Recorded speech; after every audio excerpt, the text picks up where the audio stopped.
Bismillahirrahmanirrahim. Mərhəmətli və rəhimli Allahın adıyla. Ramazan ayında baş vermiş İslam fəthləri. Mübarək Ramazan ayında müsəlmanların tarixində müxtəlif sevindirici hadisələr baş vermişdir. Xüsusən də İslami fəthlərlə əlaqəli bəzi tarixi hadisələr Ramazan ayında baş vermişdir. Bəzi insanlar Ramazan ayını tənbəllik, süslüklə vəsf etsələr də, şanlı İslam tarixindən çəkəcəyimiz bu misallar onu göstərir ki, müsəlmanlar oruclu halda belə zəfər qazanmış və böyük fəthlərə imza ataraq uğur qazanmışlar. Buna misal olaraq Bədir döyüşü. Hicrətin 2-ci ili Ramazan ayının 17-sində Qurani-Kərimdə Yevmul Furqan adlanan bu döyüş İslam tarixinin ilk döyüşlərindən və şanlı zəfərlərindən olmuşdur. Müsəlmanların sayı 313, müşriklərin sayı isə 1000 nəfərə yaxın idi. Lakin Allah müşriklərin sayının 3 dəfə çox olmasına baxmayaraq, müsəlmanlara qələbə nəsib etdi. Bu mübarək ayda Allah düşmənlərin qəlbinə qorxu saldı və mələklər göndərib müsəlmanlara yardım etdi. Uca Allah Qurani-Kərimdə buyurmuşdur: Siz zəif olduğunuz halda Allah Bədirdə sizə yardım etdi. Elə isə Allahdan qorxun ki, bəlkə şükür edəsiniz. Məkkənin fəthi.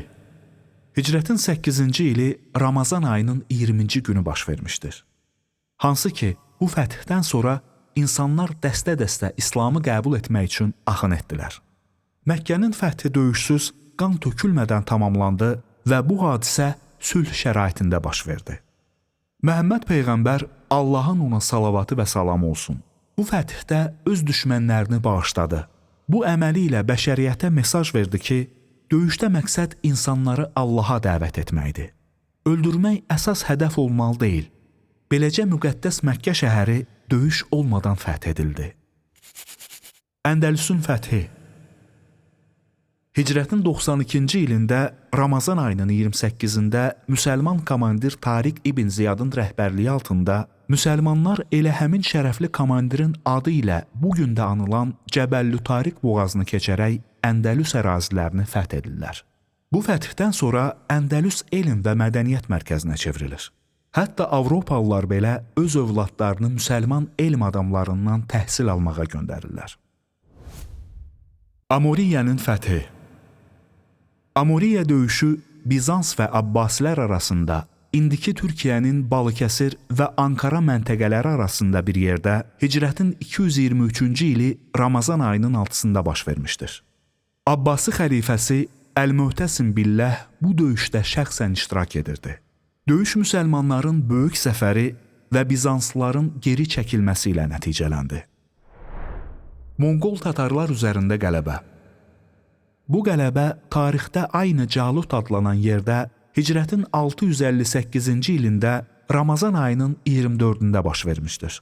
Bu qələbə Allahın böyük yardımı idi. Hər yerdə müsəlman qan axıdanların, evləri dağıdanların, Fələstinə qədər insanları qıranların böyük qətliamına mübarək Ramazan ayında son qoyulmuşdu. İlk öncə Allahın yardımı, sonra isə müsəlman ordusunun komandiri Qutuz və Mavini Baybersin səyləri ilə müsəlmanlar böyük bir zülmdən xilas oldular və misli görünməmiş bir qələbə qazandılar. Antakiyanın fəthi.